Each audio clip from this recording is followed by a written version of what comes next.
ఓం నారాయణ ఆదినారాయణ. భగవాన్ శ్రీ వెంకయ్య స్వామి వారికి నా హృదయపూర్వక నమస్కారములు. పారాయణ గ్రంథం భగవాన్ శ్రీ వెంకయ్య స్వామి వారి లీలామృతం. రచన సేకరణ సాయి శ్రీనివాస్ గారు. గాత్రం కుసుమ. సమర్పణ మండవ రవికాంత్. ఈరోజు ఎపిసోడ్లో మనం నాగుల వెల్లటూరు ఇనుకుర్తి సుబ్బానాయుడు గారి అనుభవం గురించి చెప్పుకుందాం. సుబ్బానాయుడు గారు రామకోటి రాస్తున్నారు. ఈ సంగతి తల్లిదండ్రులకు తెలిసి రామకోటి రాయొద్దు, అదే పనిగా రాస్తే పిచ్చి పడుతుందట, వద్దని గట్టిగా చెప్పారు. సుబ్బానాయుడు వాళ్ళ మాట లెక్క చేయకుండా రాస్తున్నాడు. ఈ సంగతి తెలిసి తల్లిదండ్రులు అన్నం వండి పెట్టి, నీవు రామకోటిని వదిలిపెడితేనే తింటాం, లేకపోతే తినమని భీష్మించి కూర్చున్నారు. సుబ్బానాయుడు స్వామి వద్దకు వచ్చాడు. రాజుపాలెంలో స్వామిని కలుసుకొని జరిగిన విషయం చెప్పాడు. రామకోటి మధ్యలో మానుకుంటే ఎట్లా స్వామి అంటే, నీవు వ్రాయకపోయినా మనసులో అనుకుంటే పూర్తి అవుతుండలేదా అన్నారు స్వామి. ఇప్పుడు నేను రాసింది ఎంత అయి ఉంటుంది స్వామి అంటే, 3 లక్షలే కదా అన్నారు స్వామి. ఇంటికి వచ్చి చూసుకుంటే 3 లక్షలు కరెక్ట్గా ఉంది.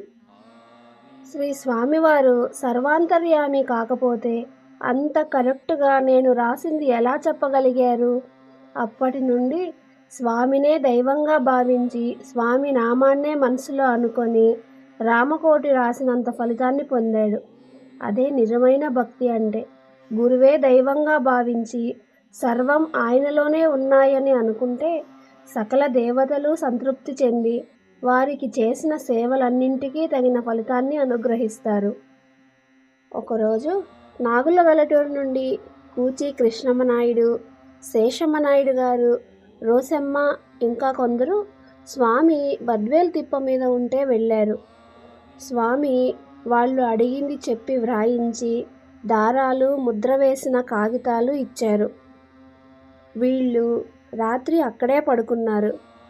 పొద్దుపోయిన తర్వాత రోసమ్మను ఇక్కడ పండుకోకూడదు, దూరంగా పోయి పండుకోమని ఉండనివ్వలేదు. ఆమె దూరంగా పోయి పండుకున్నాక, ఎందువల్ల స్వామి ఆమెను ఉండకూడదన్నారని అడిగితే, ఈమె అత్త దుత్తలూరమ్మ వారి పాలెంలో చనిపోయింది, అందుకని స్వామి చెప్పారు. మరునాడు వీళ్ళు ఊరికి పోయి విచారించుకుంటే శ్రీ స్వామివారు చెప్పిన సమయానికి ఆమె అక్కడ చనిపోయిందట.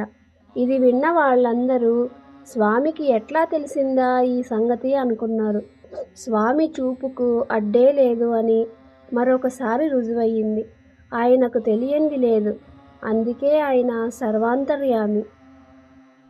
ఇప్పుడు మనం నాగుల వెల్లటూరు రామానాయుడి అనుభవం గురించి తెలుసుకుందాం. 1952లో ఒకరోజు నేను ఉదయమే పొలం వెళ్ళి పొగాకు ఇగురు తీస్తున్న సమయంలో సుమారు 11 గంటలప్పుడు పైన ఆకాశంలో ఏదో శబ్దం వినిపించింది. పైకి చూసే వరకు కోడిగుడ్డు ఆకారంలో 2 జాడలుగా పొగ వదులుతూ కనపడింది. ఇది విమానం కాదే, అది ఏదో బాంబు మాదిరిగా ఉంది. నేను ఒంటరిగా చస్తానేమో ఇక్కడే అని భయపడ్డాను. చూస్తూ ఉండగానే అది సక్కా దక్షిణం పెంచల కోన మీదుగా పోయింది. నాకు అక్కడ ఉండబుద్ధి కాక ఇంటికి వచ్చే వరకు ఊరంతా ఇదే సంగతి చెప్పుకుంటున్నారు. అది ఏందనే సంగతి ఎవరికీ తెలియదు. మరునాడు పేపర్లో రాశారు, అది రాకెట్టు, పలానా దేశం వాళ్ళు చంద్రమండలం పంపించారనే సంగతి తెలిసింది. నాకు ఒక అనుమానం కలిగింది. అసలు చంద్రమండలం మానవుడు పోగలడా లేదా, ఇది ఏ విధంగా సాధ్యమవుతుందని స్వామిని అడగాలని అనుకున్నాను. ఆ మరునాడు స్వామి బద్వేల్ తిప్ప మీద ఉంటే అక్కడికి పోయాను. నాకు తెలియని సమస్యలను స్వామిని అడిగి తెలుసుకునే అలవాటు ప్రకారం నేను స్వామిని అడిగాను. స్వామి, మానవుడు చంద్రమండలం పోగలుగుతాడా? అప్పుడు వెంటనే శ్రీ స్వామివారు, ఎందుకు పోకూడదయ్యా, 2 మార్గాలు ఉండలేదా? యుక్తి మార్గానైనా పోవచ్చు, భక్తి మార్గానైనా పోవచ్చని. భూమండలం చంద్రమండలం మధ్య ఈ ఊరు ఆ ఊరు సందు పొలమేర హద్దు ఉన్నట్లు అక్కడ ఒక హద్దు ఉంది. ఆ హద్దు కాడ బండ చూపని ఒకటి ఉంది. ఆ బండ చూపు ఉండే కాడ ఏ వస్తువైనా ఎక్కడేసింది అక్కడే ఉంటుంది, అటు ఇటు కదలదు. ఆ బండ చూపంటే కాడ బండ్ల దొడ్డి అంటే విమానాశ్రయం కడతారు. ఇక్కడి నుండి పోయిన విమానం అక్కడ దిగుతుంది. అక్కడ చంద్రమండలం నుంచి వచ్చిన విమానం అక్కడే దిగుతుంది. ఈ విమానంలో వాళ్ళు వచ్చి ఇక్కడ దిగుతారు. ఇక్కడి నుండి పోయిన వాళ్ళు ఆ విమానంలో ఎక్కి అటు పోతారు.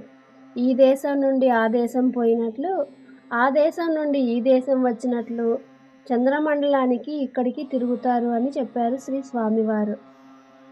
స్వామిని ప్రస్తుత విషయం తెలుసుకోవాలని అడిగితే 100 సంవత్సరాలకు జరగబోయే సంగతులు చెప్పారు. స్వామికి తెలియంది లేదు. చంద్రమండలంలో ఉండే వాతావరణం వేరు అని, అక్కడ వస్తువులు భూమి మీద కంటే బరువు తక్కువతో అక్కడ వేస్తే అక్కడే ఉంటాయని, అక్కడ ఉన్న వాతావరణాన్ని బండచూపు అని చెప్పారు. అక్కడ విమానాశ్రయం కట్టేది, ఎలా ప్రయాణించేది కూడా చెప్పారు. స్వామి త్రికాలజ్ఞాని, దూరదృష్టి, దూరశ్రవణం అన్నీ తెలిసిన సర్వజ్ఞులు. వారి సేవ చేసుకున్న వారందరూ ధన్యులే. వారి జీవిత చరిత్రను విన్నా, చదివినా, ఈ లీలలను తెలియచెప్పినా ఎంతో పుణ్యమని వేరే చెప్పనక్కర్లేదు. ఎవరైతే భక్తి శ్రద్ధలతో వారి గాథలను చదువుతారో, ఇతరుల చేత చదివిస్తారో వారికి ఆ స్వామి అనుగ్రహం వెంట ఉంటుంది. రామానాయుడు గారికి తీరిక ఉన్నప్పుడల్లా స్వామి వద్దకు వెళ్ళేవారు. ఒకరోజు స్వామి బద్వేలు తిప్ప మీద ఉంటే అక్కడికి వెళ్ళారు. ఆ రోజు స్వామి వద్దకు 10 మంది భక్తులు వచ్చి ఉన్నారు. ఆ రోజు స్వామి చెప్పినవి రాసుకొని ఆ రోజు రాత్రి అక్కడే పండుకున్నాను. స్వామి ఆ రోజు రాత్రి కాసేపు భజన చేసిన తర్వాత ఒక కథ చెప్పారు. ఒక ఊళ్ళో ఒక గొళ్ళోళ్ళ అబ్బాయి పెళ్లి చేసుకొని అత్తారింట్లో అల్లెం తిని భార్యను తొడుకొచ్చుకునే రోజు అతనికి తలకు పోసి ఆ రోజు పూర్ణపు కుడుములు చేసి పెట్టారు. అతడు అవి ఎన్నడూ చూడలేదు కాబట్టి అవి ఏంది అని అడిగితే పూర్ణపు కుడుములు చాలా బాగుంటాయి తినమన్నారు. అతడు హెచ్చులకు పోయి ఇలాంటివి మాకు తినే అలవాటు లేదు, తీసేయమన్నాడు. అత్తగారు అన్నీ తీసేసి రుచి చూడండి అని 2 మాత్రమే ఉంచింది. ఆ 2 తినే వరకు అవి చాలా బాగున్నాయి. మళ్ళీ అడిగితే పరువు పోతుందని భార్యను తీసుకొని బయలుదేరి ఇంటి దగ్గర భార్య చేత చేయించవచ్చుననే ఉద్దేశంతో భార్యను తీసుకొని వచ్చేటప్పుడు దారిలో పూర్ణపు కుడుములు అనుకుంటూ ఊరి దగ్గర ఉండే కాలువ దగ్గర ఎగిరి దూకేటప్పుడు హేత్తరబల్ల అని దూకి పూర్ణపు కుడుములు అనే మాట మరచి హేత్తరబల్ల అంటూ ఇంటికి వచ్చి పెళ్ళాన్ని హేత్తరబల్ల కాల్చిపెట్టమన్నాడు. హేత్తరబల్ల అంటే ఏమిటి నాకు తెలియదు అంది. అదే మీ అమ్మగారింట్లో పెట్టింది, అక్కడే చేసి పెట్టిందానివి ఇక్కడ రాదా అని దమదమా మోదాడు. పక్క ఇండ్ల వాళ్ళు ఆ చప్పుడు విని వచ్చి ఏందిరా ఇలా కొట్టే, ఒళ్ళంతా పూర్ణపు కుడుముల్లా వాసింది అనేవరకే అదే నేను కాల్చి పెట్టమన్నది అన్నాడు. హేత్తరబల్ల అంటివి, పూర్ణపు కుడుములు అంటే చేసి పెట్టకపోయినానా అంది పెళ్ళాము. అదే అంటూ వచ్చాను. ఆ కాలువ దగ్గర ఎగిరేసరికి అది మరిచి హేత్తరబల్ల అన్నాను అనే వరకు అందరూ నవ్వారు. స్వామి ఇంకా పెద్దగా నవ్వారు. ఎందుకంటే వాడెవడో తెలివి లేనివాడు అలా అడిగాడు అని వీళ్ళు అనుకుంటే స్వామి నవ్వింది మీరు అదే చేస్తున్నారని. కారణం ఏమిటంటే నేను ఎవరు, ఎందుకు వచ్చాను, ఏమి చెయ్యాలి అని తెలుసుకొని వాడి పాత్ర ఏదో అది తెలుసుకోకుండా డబ్బు సంపాదించుకొని పోవాలి అనుకుంటున్నారే. అంతేకాని ఆ లోకంలో డబ్బు అనే దాని గురించి ఎవరూ ఆలోచించడం లేదు. ఆనాడు శ్రీకృష్ణ తులాభారంలో రుక్మిణి ఆ డబ్బుతోనే ఆ దేవదేవుణ్ణి గెలుచుకుంది. సత్యభామ లౌకికపరమైన డబ్బు, బంగారం, నగలు, రత్నాలు ఎన్ని రకాలు వేసినా ఆ దేవుడు ఆమెకు దగ్గర కాలేదు. ప్రేమతో కూడిన భక్తికి మించిన సంపద లేదు. కాబట్టి మానవ జన్మ విలువ తెలుసుకొని మోక్ష మార్గంలో జీవించి స్వామి చెప్పిన పైలోకం డబ్బును సంపాదించాలి. అందుకు మార్గమే ఈ మహానుభావుని లీలలను విని ఆచరించి మనలో ఉన్న మాలిన్యాలను నిర్మూలించుకోవాలి. అందుకోసమే స్వామి పై కథను చెప్పారు. మానవునిగా పుట్టి పైన దేవుడికి మంచి మనిషిగా బ్రతుకుతానని మాట ఇచ్చి ఆ మాట మరచిపోయి వ్యామోహంలో జీవిస్తున్నాడు. అందుకని వచ్చిన పని ఏమిటో తెలుసుకొని మనలను జీవించమని స్వామి చెబుతున్నారన్న మాట ప్రతివారు ఈ స్వార్థ భావాలను పెంచుకొని డబ్బు వ్యామోహంలో పడి ఇంద్రియాలకు బానిసలై తమ జీవితంలో చేతులారా పాడు చేసుకుంటున్నారు. అది గమనించటం కోసమే మనం ఈ కథను తెలుసుకోవాలని స్వామి చెప్పారు.